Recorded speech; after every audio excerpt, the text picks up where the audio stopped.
Well, Donald Trump is meeting locals in East Palestine.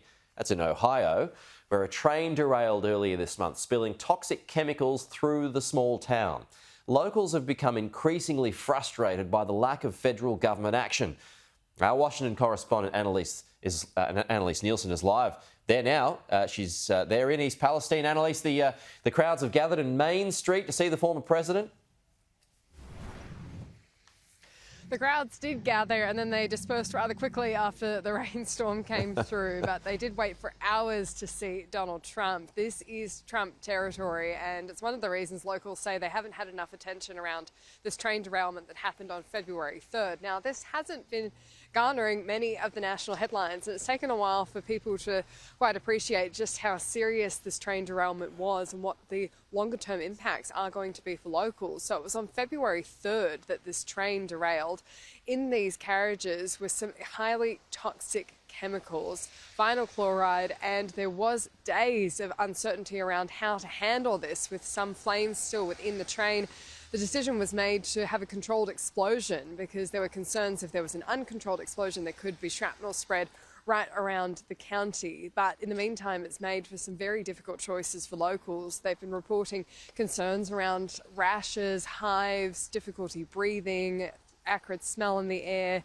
And there's concerns not just about the air quality, but the water. Now, the EPA has been coming in to test, and they say everything is safe, but there hasn't been a strong support for being able to have local water. And it's in that they've said to people to not be drinking their own water until they've had specific well testing. It doesn't garner a lot of confidence. And what's added to this is confusion around which agency has been responsible. There's been back and forth with FEMA not declaring it an emergency and then coming in and doing that.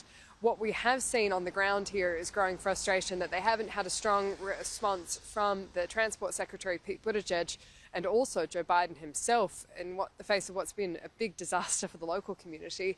So that's what Donald Trump was seizing on today. He came in to visit his supporters and to say it's time for the government to be contributing more to the local community. They waited for me. When I came, everybody came. Thank you, sir. When I came, everybody decided to come, right? You know that. Nice to see you. Have a good time. You look so great. I'm gonna get a picture. Have fun, everybody. Thank you, Mr. A lot of progress being made. Mayor's doing a great job. Mayor's doing a great job. I love you, baby. Who's pen? Thank you. Okay, thank you, sir. Thank you for your service. What's your Thank you, message to everybody. Joe Biden?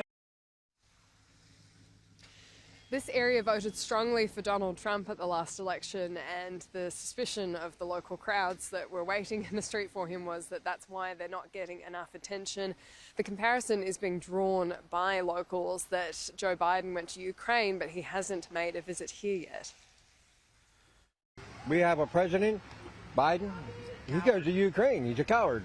He can't come here. Don't you think it's a little more important than making a surprise visit to Ukraine? I mean, Donald Trump's not even our president, which I voted for him the last time, but I'm going to vote for him again if he runs. Someone needs to be held accountable, whether it's the railroad, you know, if it's the railroad, the company, whoever needs to be held responsible. We weren't even evacuated. They told us to shelter in place. Like, that side of town, from the middle of that road right there, east, was evacuated. From the middle of that road west, wasn't. We were told to shelter in place. Like, are you serious? Are you confident to drink the local water? No, we drink bottled water.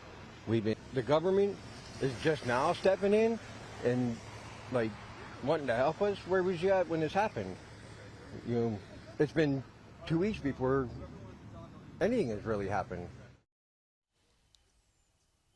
Transport Secretary and potential presidential nominee Pete Buttigieg has announced he will visit East Palestine tomorrow. Yeah, imagine not being able to drink your own tap water. Amazing, isn't it? Annalise, appreciate that. Thank you. We'll talk to you soon.